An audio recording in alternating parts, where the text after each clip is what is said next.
Hello, everyone. Welcome to another episode of Intelligence Mod. We're not doing RPG a day. I almost said RPG a day. I've gotten so used to it. But I'm Clint, and I'm joined by Jonathan and Ted, like normal. And this time, we're going to be talking about Warhammer Plus, which just came out on the 25th of August, so a little over a week ago. That we've been messing around with this and playing with it and looking at it, and we thought we'd just kind of do a breakdown of our opinions and whatnot, and we've basically all watched at least most of it. I'm the only one that's seen Angels of Death, and you two are really the only ones that really looked at the vault. I didn't really look at it at all, but what do we want to do? Want to say what our favorite thing was? What's our favorite thing? Ted has a favorite thing. He's posting about it on Facebook. From the shows, second episode of Hammer and Bolter, Bound for Greatness. Yep, I'm gonna have to. That's my favorite. That is, as a dungeon master running games, I watched that and immediately had to write down ideas because I went, "That's a campaign. That'd be a fun campaign to run, actually. Something like that." Then Old Baelai, just because anything told from the perspective of the orcs is hilarious. This was hilarious and great. It was my favorite. If I had to rank them, it would be that one, the second episode of Hammer and Bolter. Jonathan, you have anything that was like that spoke to you that you really liked? I really enjoyed Old Baelai. To be honest, Bound for Greatness was good, don't get me wrong, but I'm a fan of A Silly Time. And oh boy. Also got to watch the guard be the guard. It's always a good time too. Watching men just walk down the street. They probably won't be walking much longer, but they're walking down for the Emperor. Dang it. The stories for Hammer and Bolter are super good. They're really well written stories. I have one gripe. One, I think, well established gripe. A little too much Bolter and no Hammer. I was disappointed that we don't have anything Age of Sigmar based in Hammer and Bolter. I was hoping we'd get one. Got none. I'm hoping maybe we get something that's Age of Sigmar based, but that's my opinion on the launch. I would have liked at least one Age of Sigmar story in Hammer and Bolter, because isn't that like its whole thing? There's stories from across Warhammer, Age of Sigmar, and 40k. I have a hunch when the AOS app drops for Warhammer Plus, probably now at this point toward the end of the month, because GW just keeps pushing back Age of Sigmar stuff now. Now I know how all you 40k players felt. It's annoying. Yeah, that. But I can understand that they're gonna like do that, because they've already, when they were showing a bunch of like the previews like leading up to this, I know we're gonna have a Black Talon story. So we're gonna have the Stormcast Eternal assassin woman, who's pretty cool. There's gonna be a Slaves of Darkness one, dealing with like a Warcry-ish style. I'm just like, this would be cool. This would be a lot of fun. I am more excited for when we start seeing the Tau come into it. I know it's not Age of Sigmar, but Tau we're supposed to be in Angels of Death, so that's gonna be kind of cool to see when get the greater good coming in, because that's just gonna look cool. I just didn't really like Angels of Death. It was okay. It was super dark. Like, everything's super muted, and I know it's an art style choice, and that's really just my own opinion. It doesn't denounce anything of it. It's just kind of dark, hard to see things. Very Sin City. Very Sin City is what it made me think. Just everything that was red popped. It's very artistic. They made a choice and they stuck with it. I'll give them that. They went for an art style. And I know that that's how Astartes is done too. It's that same muted color tones. Yes, Astartes is muted. Astartes is muted color tones, except I could actually see what was happening in Astartes, and more so than I could in Angels of Death, and that's kind of my gripe. It's very hard to see their faces and actually like read. Jonathan, any other points are you throwing out there? Do you have any gripes? I don't know. Any of our gripes are so mild. There's nothing I really hate. Yeah, there's nothing. I don't think there's anything bad. And, for the price of about a PlayStation Plus or an Xbox Live Gold or whatever, it's not a ton right now, but with the promise of more,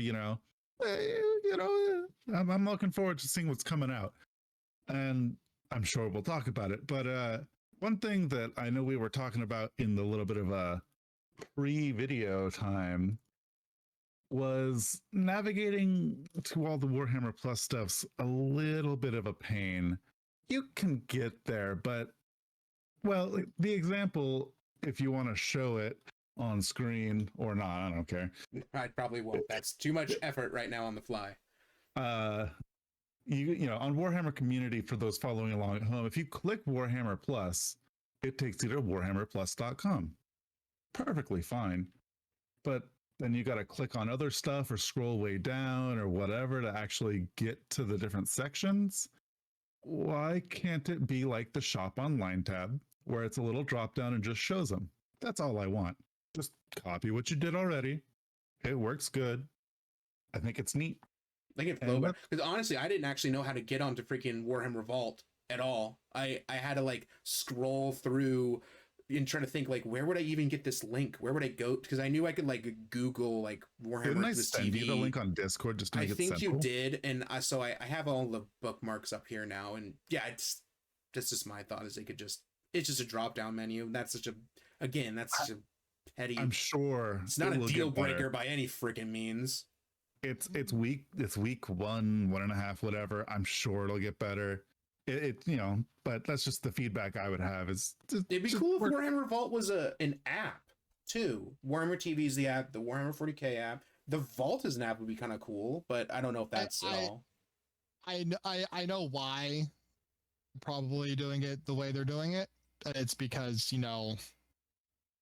people beforehand just kind of like putting up the digital copies online, because it's actually really hard to do any form of getting the item off of it for how they set up Warhammer Vault. So oh, you mean DRMing it? Yeah. Okay. I didn't really look at Vault. It's like it's neat, but it's like, you know what? It's just not my. I'm not gonna go back and read that is all fucking you, Ted. You will read up lore constantly. I'll enjoy it because I missed out on all that stuff, so that's kind of a plus for me. Opening the document. I do pretty much enjoy like what they have on. So since we're talking about Vault, so I'll talk about Vault real fast because I'm on it. So right now, currently, the big lore things they have are A Gathering Storm, all 3 books, which is what's set up from 7th to 8th edition. So that was how we got the Fall of Cadia, the destruction of Bieltan, and the rise and the return of Guliman, the Primarch. We have Sanctus Reach, which is Guard versus Orcs with Space Wolves and Grey Knights thrown in for good measure, but Orcs are the big one. God School, the lore from that book. The first edition rulebook for Age of Sigmar, and the painting guide for Age of Sigmar. And then the Warhammer Underworlds, Shadespire, Nightvault, Beastgrave, and Direchasm. Last year's all of 2020's White Dwarves, and then every Warhammer Vision mini thing they came out with, and they were doing that weekly article thing. And I like what they're doing. It's going to be interesting. They're going to be adding things slowly as they just come up to it. So I'm cool with that. It means people want to keep coming back for stuff. So, I know they probably won't end up making an app for Vault. I just think it'd be cool if they did. It would be cool. It's stuff it's still stuff. Just it'd be locked behind an app. It'd be probably just as difficult to rip because I'm on the Vault right now. And I mean, if you really wanted to take the time and effort, you could rip from it. But who's gonna care about 6-month-old White Dwarves? Oh, some people, like, I know my issue 458, the one with the Tome Keepers, literally sits next to all my hobby stuff because I run the Tome Keepers. It's just pretty cool, like, yeah, and all the stuff. I'm excited for though mentioning on the thing as you're rattling off all the Night Vault stuff. I'm hoping that when they do battle reports like what they do for White Dwarf, that sometimes the battle report will maybe be maybe like a 4-part mini series of they do Warcry or they do Kill Team, because sometimes the battle reports in White Dwarves aren't just a normal battle, they're like crusade games or stuff like that. I think that would be really cool if they would also do those, so I'm hoping we see those. I have a hunch we're going to, because everyone, so one of these series is called Battle Report, and it's pretty cool. It's pretty much they get to see, like, I feel like if you follow like a bunch of different streamers or something like that do battle reports of games and stuff, what we get is something like that, but a bit more detailed and like describing what things are. But also we get their really awesome tables, which I'm excited about, which is one of the reasons why everyone's like, oh no, they're gonna start going after streamers. And I'm like, no, they're not, because no streamer can match GW table, as the tables are fantastic. It's pretty fun seeing. So I know I watched the beginnings of both the Age of Sigmar one and the 40k one. Just kind of see like what they're going to be about and kind of like how they describe different things. How about you guys? They're really well done. They reminded me of another YouTube channel that they do a lot of overlay, and they have a hype caster that actually like calls the battle reports, and they're really well edited down. So it reminded me of that, you know, after all of this time, basically GW could just look at it and go like, oh, everybody kind of figured out the best way how to do this. Let's just tweak it and make it our own. And that's kind of what they did. And they did it really well. They're super well done. I'm excited for next week's, or tomorrow, actually, because it's Tuesday. Tomorrow's battle report will be Blood Angels versus Orcs. I'll probably watch that at work. Because they've given us what they're launching. Because I had theories of how they were doing this. But, I was wrong before, but I think the battle reports are really well done. Sometimes you have to like pause it just so you can read when they pop the rule up. If you're really new, I had to like pause it and read it. But other than that, like they explain everything. Yep. I like that they explain all of that per unit before they even start the battle, and they show you what's happening. Yeah. But they don't go into too much detail in the moment either, so it doesn't bog down. They leave it open to you to look your own stuff up with enough to get you started. The funny thing is, the Stormcast Eternals versus Orc Warclans is using their current army books. They aren't even out yet. Well, yeah, they have them. I'm certain every player I know who plays those two armies have watched that battle report over and over and over to kind of like understand what some of these rules interactions are going to be going on.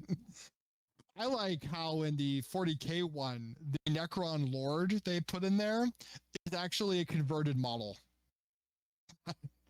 And I was like, that doesn't look like any Necron Lord that's out right now, because there's only one guy with the scythe, and it's an Overlord scythe down, holding an orb up like this, and has like an elaborate headdress. They took the Overlord body and just replaced the two arms with a Resurrection Orb and a War Scythe, and I was like, that's cool. I could see that conversion actually being done pretty simply. I like this. So one other, it's a slight gripe, and I know we're not getting it tomorrow as well, and I kind of would have wished they would have done this, because they not only were they hyping up the Citadel Colors masterclasses, which are just painting guides for really high-end painting techniques that are very well done, the battle reports that explain the game incredibly well. They were also hyping up Lore Masters to no end, and after an entire week, we still don't have a Lore Master episode, and I feel that is, honestly, I feel that's just a misstep. They really should have put it out at launch, at least one, so we would even at least know what a Lore Master is. It just feels like they're not giving us everything that they, you know. When reading up what Lore Master was going to entail, they said in the announcement article that it was going to be delayed a bit, because out of all of their specialty things, it's going to be one of the more in-depth ones. Like, it's going to be pictures, animations, whole 9 yards to just explain like these areas of lore for different areas, because it's not just what you can normally read. It's, hey, here's our behind the scenes look at things we didn't actually put into like mainstream stuff. Like, these are like the little tidbits, like random stuff, like Lemon Russ fishing up the world kraken of Fenris and going, you're not big enough, and throwing it back. Well, they've got to be careful too, because if they put out lore that's blatantly wrong, or I don't worry about that it's stuff. It's hard to put out lore that's blatantly wrong when you control the lore. Yeah, I know. I'm just saying they have to be careful and do all their research within their own books and all that stuff just to make sure it's all proper and correct. Because people are going to look to it and use it as a source. Especially if they had, like, you know, in this book, because it'd be a good way of them also selling the novels and the audiobooks of saying, oh, this story of Gad School, and then they mention, oh, you know, this story, this little tidbit was said in this book, if you know, and that would, you know, send you down a hole that way. But if they're taking one of the things I liked about Old Balai was I owned the entire Yarrick series. They followed it pretty much to a T, but from the Orky side. I was like, I own that book, I own that book, and I own that book. This is really actually kind of cool how they're doing this. So with if anything, with the big old delay on that, I'm hoping it's worth the wait. I'm certain it would be, but it would have been cool to have had at least one lore master, maybe a short one, just to saying like, hey guys, like this is kind of what this is going to be. We're excited, damn it. You know, here's what this is. It's also Phil Kelly. That means nothing to me, Ted. Yeah, I don't. Well, Phil Kelly is the reason why we have lore. He's the guy who's in charge of both systems, all the games. He's in charge of all the lore. He's the guy that the White Dwarfs, the very beginning, when they're talking about like, he does the articles talking about all the different aspects of the worlds and stuff like that. He's the one that makes the timelines, and he's one of the busiest members because new stuff comes out. He's the one that has to go like find like write up the new stuff coming up for it, along with going into like the older stuff to make sure everything's working. So they're like, yeah, he's in charge of it. They're like, Lore Masters is his baby, so it's completely understandable. But yeah, he's a fun guy. I follow him on Twitter. He's really entertaining to talk to. Well, hopefully Phil will get this crap out, because again, I just think like it would have been cool to have one.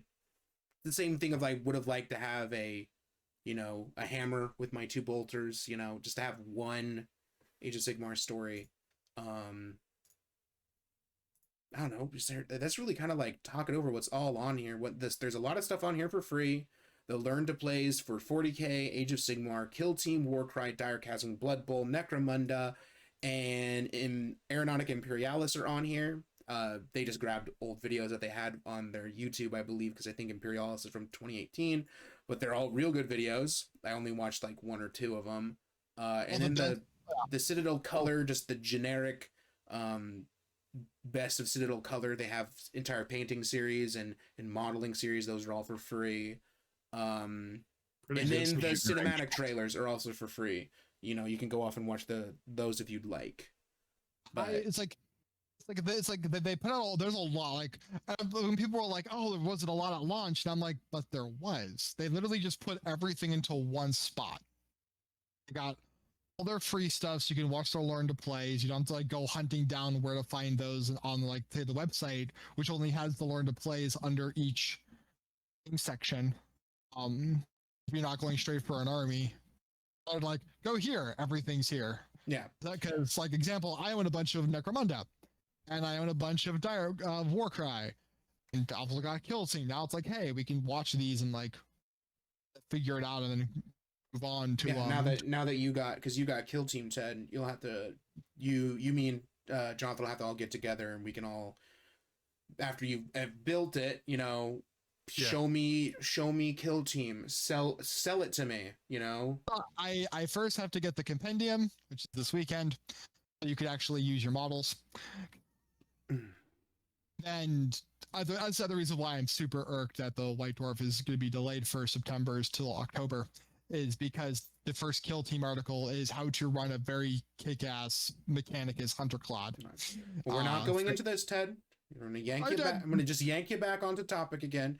I don't really think there's anything else to really say about Warhammer Plus. It's $6.99 a month, so it's about It's about $69 for the whole year.